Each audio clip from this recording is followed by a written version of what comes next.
You never fell into love. You forgot what you are. There is a quiet linguistic trick the ego plays that has rewritten intimacy for centuries.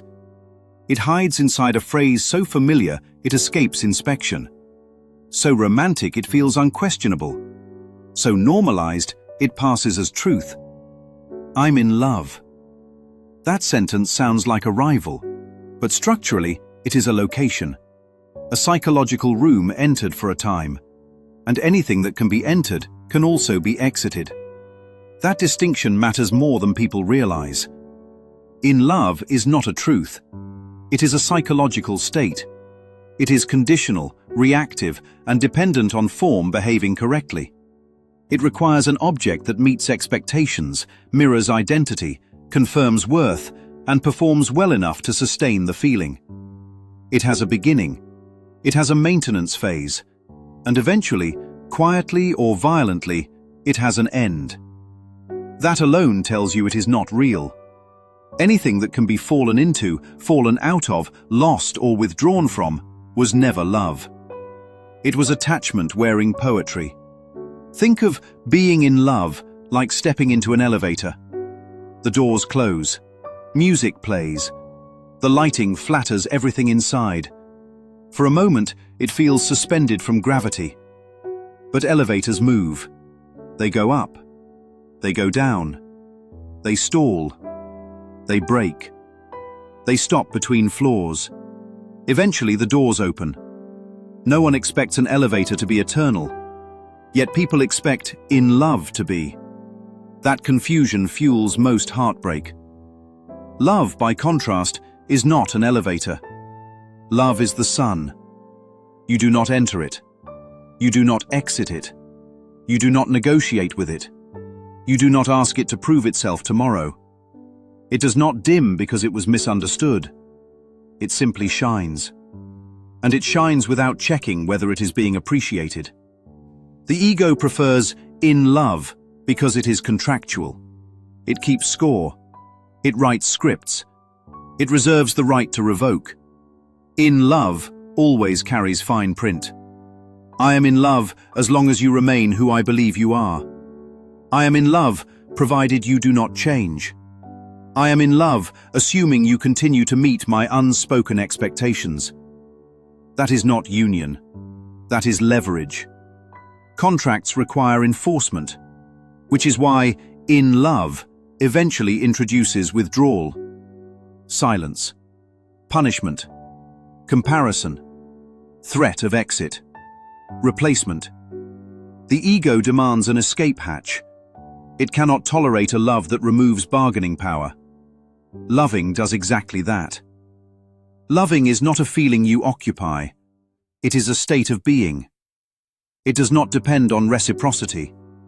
It does not require compliance. It does not collapse when form disappoints. Loving remains when there is no longer a me negotiating satisfaction with a you. That is why the ego cannot comprehend it. Loving dissolves the illusion of two altogether. This is where A Course in Miracles draws a line the world refuses to see. The Course never defines love as a feeling, it defines love as what is real. Fear is the feeling. Love is the absence of illusion. God does not say, I am in love, because love is not a mood God occupies. Love is what God is. In love implies separation. Two selves negotiating closeness without losing control. Loving reflects remembrance, that there was never separation to begin with. One is made, the other is remembered. Picture a stage play. Two actors meet under warm lights. The script sparkles. Chemistry feels electric. The audience applauds. This is in love. But the script is fragile. Miss a line, change the costume, refuse a cue. The play collapses. Loving is not the performance. It is the light illuminating the stage, whether the actors perform well or not. The ego confuses intensity with truth. Intensity fades. Truth does not. That is why the Course says love has no opposite.